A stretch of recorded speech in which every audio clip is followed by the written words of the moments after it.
Hello, my self doctor Saurabh Arya. मैं एक urologist और किडनी ट्रांसप्लांट सर्जन हूँ और Arya kidney care centre Meerut से बोल रहा हूँ। What is benign prostate hyperplasia? Benign, जैसा कि नाम बताता है, बिनाइन एक नॉन कैंसरस प्रोस्टेट का डिजीज है जो कि इसके बढ़ने की वजह से होता है। एक प्रोस्टेट के बारे में बताते हैं तो प्रोस्टेट मेल यूरिन सिस्टम में यूरिन ब्लैडर के नीचे एक ग्लैंड है जो कि एक वॉलनट या अखरोट के साइज की होती है और ये सभी पुरुषों में जन्म से ही होती है, जो कि एज के बढ़ने के साथ साथ साइज में इंक्रीज होती है और कुछ मेल्स में ये यूरिन के प्रॉब्लम्स क्रिएट करती है, जिसको बीपीएच कहा जाता है। What are the common symptoms associated with this disorder? तो बीपीएच में यूरिन के कुछ सिम्टम्स होते हैं जिसको हम लोअर यूरिनरी ट्रैक्ट सिम्टम्स कहते हैं, जिसको हम दो पार्ट्स में डिवाइड कर सकते हैं। दीज आर स्टोरेज सिम्टम्स और अवॉइडिंग सिम्टम्स।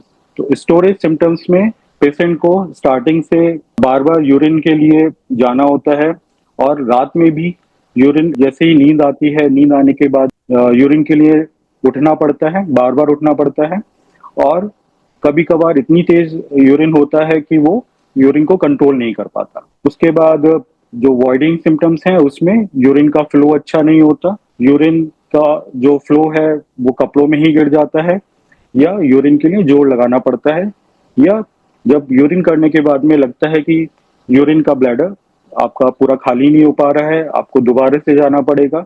तो इस तरह के ये बीपीएच के कॉमन सिम्टम्स होते हैं। How common is benign prostatic hyperplasia in India?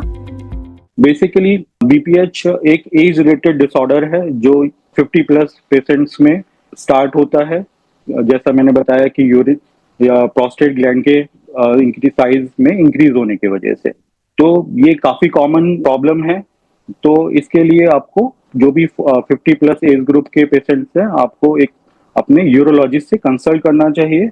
ये एक तरह से एक इनएविटेबल प्रॉब्लम है जो मोर देन 90% पेशेंट्स में 50 प्लस एज में होता ही होता है। How is the quality of life affected in patients with benign prostatic hyperplasia?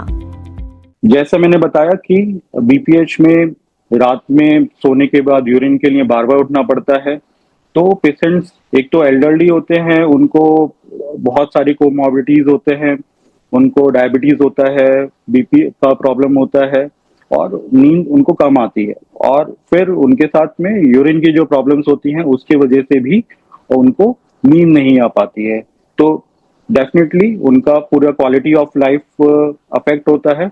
रात में सो नहीं पाएंगे तो स्ट्रेस होता है, दिन में अच्छे से काम नहीं कर सकते या उनको नींद कंप्लीट नहीं हो पाती है। उसके बाद जो बीपीएच के सिम्टम्स अगर इंक्रीज होते हैं तो वो किडनी पे भी इफेक्ट करता है और आपकी किडनी को खराब कर सकता है। तो इसमें बीपीएच एक तरह से क्वालिटी ऑफ लाइफ को पूरी तरह से पेशेंट्स का अफेक्ट करता है। Thank you.